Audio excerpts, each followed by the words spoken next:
Parents and teachers are calling for help for our schools, but instead, we build boat ramps. In Georgia today, law enforcement is working overtime to keep us safe. And due to across-the-board cuts, our law enforcement officers are stretched almost to the breaking point. But the majority party is building a multi-million-dollar horse park in Houston County. In Perry, we are building a fishing pond, while veterans who were willing to give up their very lives for that land were being evicted from their home. Evicted because in across-the-board cuts, they were not a priority. The priorities of this administration do not match the values that I know are the values of Georgia.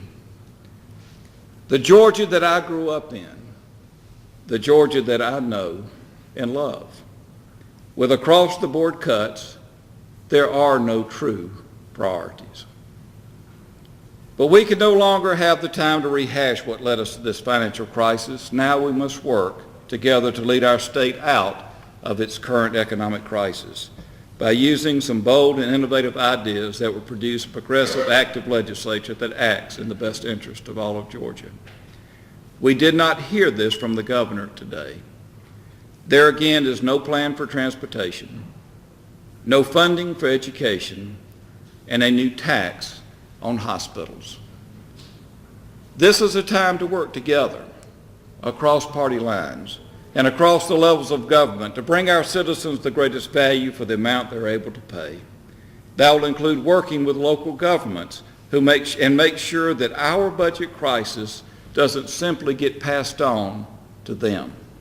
Our state government cannot continue to shift our obligations to local governments. An underfunded education system with reduced law enforcement is not a state we want to become, just as it will not be a state in which industry wants to locate. We must educate our children and make sure their parents have decent jobs.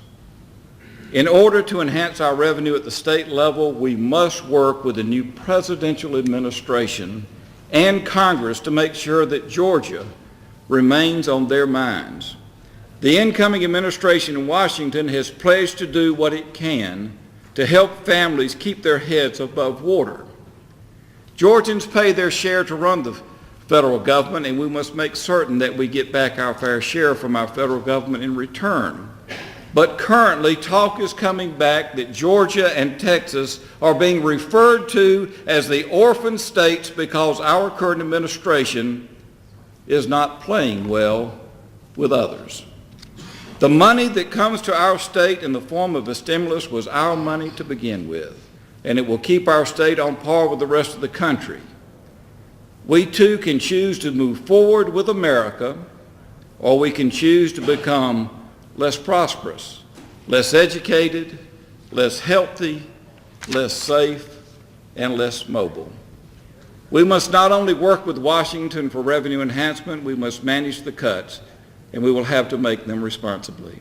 And once again, I stress that across-the-board cuts will not work. Cutting across the board may be the simple answer, but it has not been the right one. Some programs can be cut by 6 and 8 and 10%, while some can't handle a cut that big. This Republican leadership has slashed over $1.5 billion from our schools. Education is the one thing we can do that directly puts more people into the workforce. If more people are working, more people are paying taxes, and the tax burden becomes less on us all. We simply cannot afford to be this short-sighted with our future. Ask a teacher or a parent. Our schools simply cannot handle another across-the-board austerity cut. We cannot and should not take that easy way out on this complicated issue. It's time for our legislature to get to work, roll up our sleeves, and instead of cutting across the board and waiting for the calendar to run out and go home, there is another way. And this is what the Democratic House Caucus is going to fight for. We know what our priorities are: creating jobs for our workforce, providing students with a superior education, making sure that every family has a family doctor and access to preventative care, developing long-term plans to manage our natural resources, keeping our families safe from crime and drugs, and developing a transportation plan that will take Georgia into the future. We can determine what our best practices are. We can budget with these clear priorities in mind. It is not too late. Let us come together.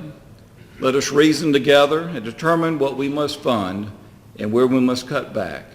Let our priorities be the priorities of Georgia's middle class, not the powerful and politically connected. And let's give Georgians the most value for their tax dollars. Like the consensus we reached by coming together in the House to pass a progressive and forward-thinking transportation bill, we again can provide the stability that Georgia needs to move forward.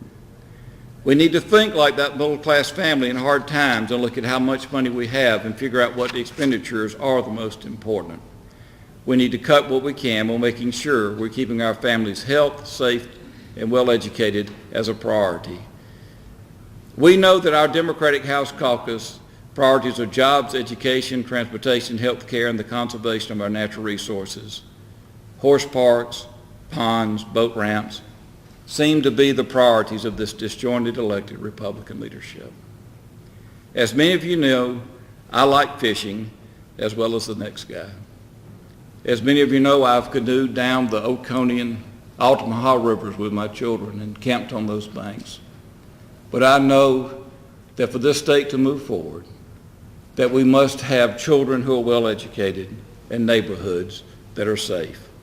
I want to close today with a call to our legislature to focus on Georgia's economy with vigor and intensity. We must work together with Georgia's best interest at heart if we are to move forward. But we will not with the budget that was introduced by this governor today.